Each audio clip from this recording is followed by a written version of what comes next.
Hey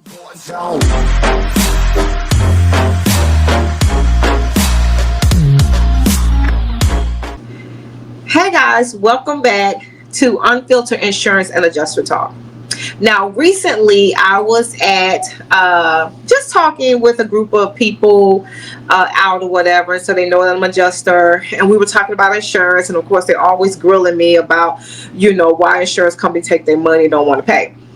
Whatever. We'll talk about that in another episode.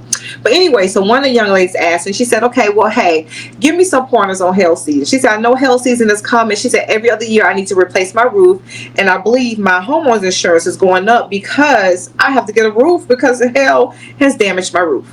And I said, okay, well, that is a good question. I'll be more than happy, to give you some pointers of whatever I do know. Now, first, I wanted to let her know, or let you all know, that this edition or episode is prepared for hail season. This is the homeowners edition. And I have said to myself, you know what? I am going to start doing more and more episodes geared towards homeowners as well, because I have a home too. And whenever we are doing our home improvements, we don't need to just pick anything. We need to pick things that are pretty, that bring value to our home, and also that is storm resistant. All right, so you don't have to continue to go back and forth to the insurance company every year because you've done upgrades but not doing the right upgrades. Maybe if you need to pay a couple $1,000s more, you can really get something that will be durable for your home or your car. All right, so first, I do want us to know hail season is here. It is here. Generally, hail season is from March through September, and that's when it usually comes in the United States. It's around spring, early summer, but it really gets started when we're going into that summer. So we've been in the first day of spring, so soon summer will be here. Now, I do want you to know that hail normally forms in thunderstorms, and we get thunderstorms all the time, but not understanding that more than likely those thunderstorms can produce some hail. Because what happened, it takes the updraft, it lifts the water droplets below freezing. It can be hot as crap, but that thunderstorm is taking that water up below freezing, and it's forming these ice particles. And they get bigger.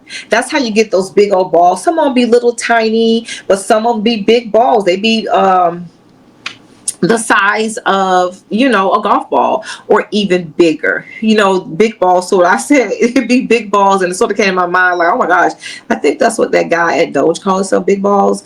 But that's what popped in my mind just then. Anyways, that's not what I was really. I'm just referring to the hailstorms, okay? Or the hail balls. All right, but anyways, we're gonna move forward from that. But that's pretty much how it happens. The ice particles grow as they collide, so they're colliding together in that thunderstorm. They're getting bigger and bigger. That's how it happens. Now, if you are in one of those states where you all get hail, start preparing yourself. Like a Colorado, Nebraska, Wyoming, where they meet, it's known as Hail Alley. They experience the highest frequency of hail events. The highest frequency of hail events. And let me tell you something, another state is Texas. Texas leads the United States in the number of hail, wind, and hail claims. And I believe it, because as an adjuster, I did so many Texas claims during hail season. Oh my gosh, so many of them. And I'll tell you another thing, what I realized in Texas, a lot of them are starting to use public adjusters. And those public adjusters are no longer playing with them insurance companies. They give them that first estimate, they don't agree with it. They let them know they don't agree with it. Next thing you know, they're taking that claim to appraisal. Look it up and see. That is something that's happening as well. That's in Texas. That a lot of insurers are starting to use public adjusters to work their claims for them. But nevertheless, let me get you prepared for hail season. Number one, what I do want you to know is how your home look. I want you to, you can get a contractor to do this. If you know someone with a drone, they can go and put that drone on top of that roof and begin to take photos so you know how your roof looked beforehand, before pre-storm. You can get a contractor to do it. Pay them a couple bucks and ask them to give you photos of how your home looked pre-storm. You know how your roof look, your siding look, your windows look, your garage doors look. You know, your front door. You know how all these things look. So when you get ready to file that claim, you already have pre-storm photos of what your roof or siding looked like pre-storm. So that can cut a lot of the work out of the way. Instead of going back and forth with these insurance companies, you've been proactive and you know how your home look. All right. Also, if you have any damages, document it. I mean, I understand, when these storms come, you're like, I'm going to get me a new roof. I understand. I get it. But be honest and document the damages that you know that you already have. Maybe you already know you got a leaky roof. Get it fixed. Because when hail season come and those hailstorms come, all they do is cause more impact to the roof. And then you still will have those leaks going on. Understand? And normally hail really don't really cause leaks in there unless it's getting up under there, which normally it does. It just pounds on the top of it. So but definitely just make sure you know how your home look, how your siding look, how your garage doors look. Have that documentation. I'm not saying damage because it may not be damaged. Have that documentation, so that'll be one less fight that you will have with the insurance company. I'm gonna tell you another thing, you guys. Know who your agent is. A lot of you guys don't know. You call and say, I don't know who my agent is. Know your agent, because if you're paying them, they supposed to advocate for you. When I say advocate for you, they're supposed to go to bat with you. Because I've had so many agents give me a call and ask me why I did this, how I came up with this. Can I look at it again? They have more photos for me to review, and they want to make sure that their policyholders are getting the best. Those agents are supposed to advocate for you. You're not paying them for anything. So get to know your local agent. Know their phone number. Know where the office is. Know things about them. Get to know them. So when it's time for them to fight for you, you have someone in your corner that you have built a relationship with. So make sure you do that. Now, one other thing. Beware of storm chasers. They are coming. When they know that there's a huge hail season or a hail hit that has happened in a couple of counties in a particular part of a state, they're coming for you. And I'm going to tell you something that you want to do, homeowners. Be proactive. Look for contractors ahead of time. I already have a contractor, 2 or 3 of them that you have interviewed. You say, I'll use them if a storm comes. Go to your local chambers of commerce and ask about contractors that they may know of. Be proactive. Don't wait till the storm comes and those storm chasers come and they come and get that first check that your insurance company paid you and they run off with it. And then you're trying to call your insurance company and say, well, they took my check. That has happened a number of times. I'm telling you, I have went to bat for a number of homeowners. I will call those contractors. I will let them know you need to call them and you need to do right by them, because I know who you are. Like I can really do something, but I tell them I know who you are, and you will no longer be able to do business with this insurance company customers. We will make sure they know who you are. Because I'm going to tell you something. During frozen pipe season, when all that water would freeze and come in there, and those mitigation companies write up those estimates, 50, 60, 70,000, there were a group of people assigned to specific mitigation companies that wrote estimates to them because they were known of price gouging. So that's why I would tell them, listen, you got to do right by this customer. We're going to come for you. We're going to make sure that you will never work with insurance again. We'll make sure that your name is out there. Now, so those are the things that you can be proactive with right up front. Knowing who your agent is, already knowing a couple of contracts that you will use, because normally when these storms come, those contracts get busy. No, I don't know where a contractor, I don't know anyone. Be proactive. You own a home, be proactive and know what contract that you're going to use. Get your home inspected. Take pictures of inside and outside, so you'll know everything you already have. You can already have that proof to the insurance company, and you'll know how your property looked pre-storm, and that's one less fight that you'll have. All right. Now, as far as protecting your property or being preventative, these preventative tips that you can do. Now, we're going to start with that roof. That roof you want to make sure. Now, if you were to get a new roof, if you're in line of getting a new roof, and you know you're getting a roof, make sure it's a class 4 roof. Those are going to be your impact resistant shingles. They're designed to withstand hail damage, typically made from materials like rubber, metal, engineered asphalt, shingles.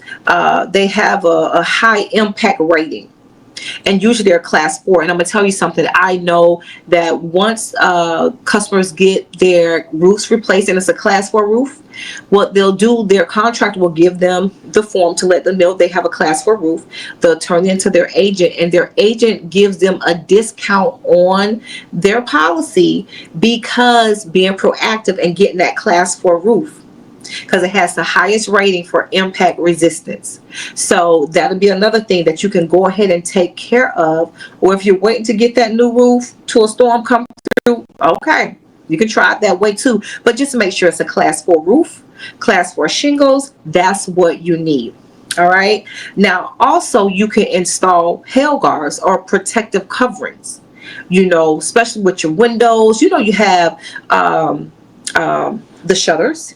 You also have the protective screens you can put over your windows. When you know hail is coming, go ahead and do that, especially with those windows. I'm going to tell you guys something.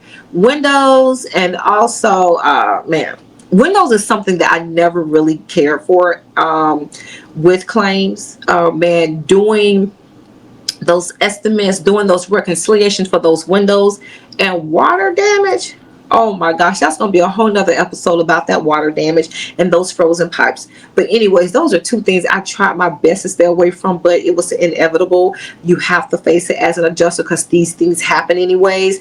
But I'm going to tell you, those windows, if you have those Anderson windows or you have those Pella windows, those windows cost so much money. And I'm going to tell you something, those insurance companies will give you some real pushback on that. Replacing those windows have become so expensive. It's almost like you're buying a new home when you're talking about those windows. So you want to make sure you're being proactive. All right. You can also upgrade your windows to impact resistant glass if possible.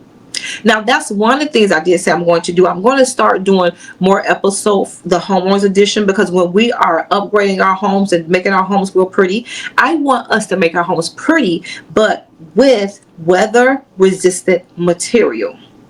Like when we're doing our windows, we're doing our siding, we're doing our roofs, we're doing our decks.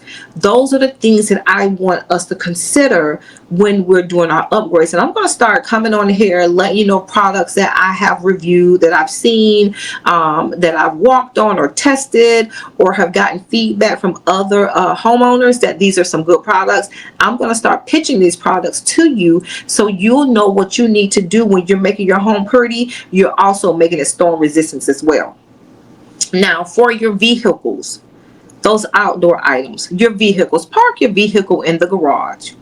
I know that your garage is the catch-all of catch-all, but you're just going to make some room for that vehicle to go into that garage. Now, my home is an older home, and my trucks somewhat don't fit in my garage, and you all may have that same problem.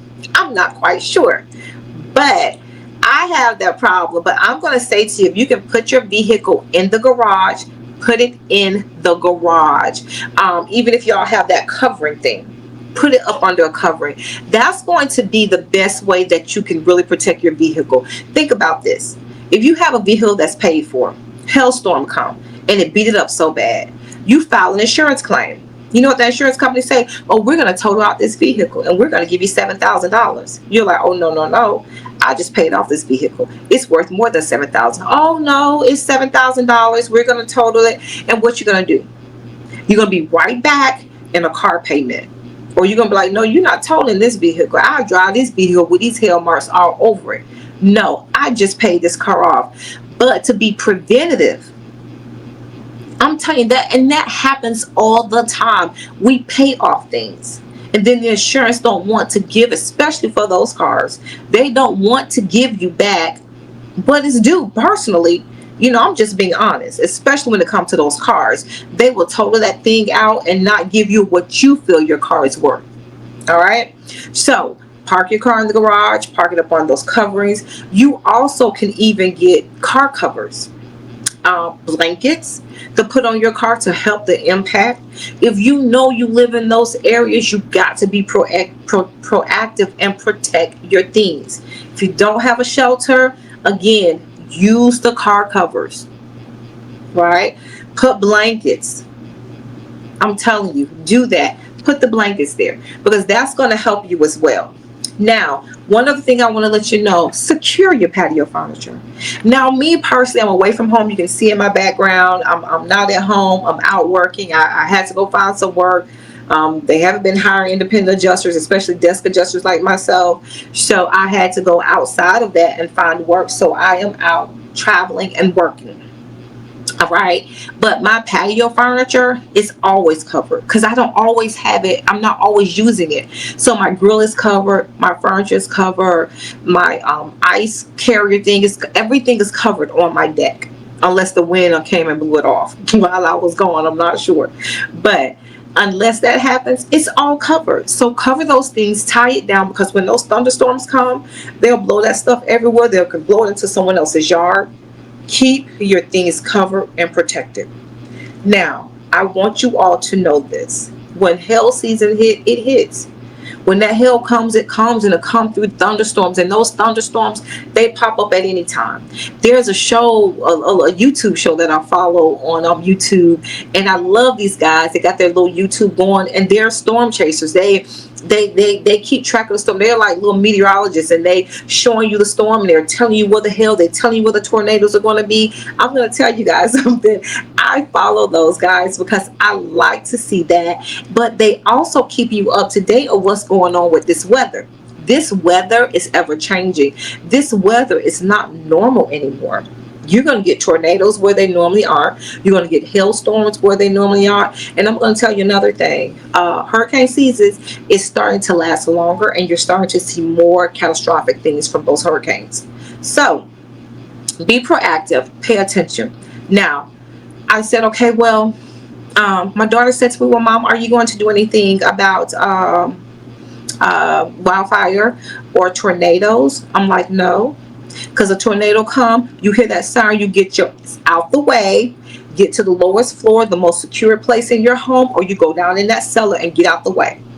That fire come, don't be around there trying on top of your roof trying to spray your house down. I'm going to protect my stuff. No, that fire's going to come eat your house up and you. Get out of the way. When you know those fires are coming, pack up what you can, get in your car as early as you can, and get out of Dodge. You can always rebuild. But there's only one you. You can always rebuild. All right, get your dogs. You all get out of the way.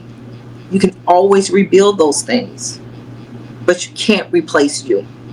So I am going to leave you with that. This is our homeowners edition, preparing for hail season. Again, I'm going to come back with more things for homeowners and also auto owners as well. So we'll know what we need to do, protect these things that we are investing our money into. That's one thing that I will make sure that I start doing. Also, you might as well subscribe. I'm not going anywhere. I'm going to keep coming back, and I'm going to keep coming back, and I need you to keep listening. I need you to like. I need you to share. Oh my God, I am trying to get at 1,000. I'm like at 560, I think, and I did just start, but I'm trying to get 1,000. That would be a goal for me. So if you will share, like, comment, and let me know what you want me to talk about. If you want to talk about insurance, you want to talk about claims, you want to talk about, what to do with your home. Hey, let me know. Drop me a line. I'll make sure I get the expert on here. If I don't know anything about it, I'll make sure I'll research and I'll get that information for you. Anyways, bye for now. Stay with me. I'm coming back, and I will make sure that this is unfiltered insurance and adjuster talk. Bye for now.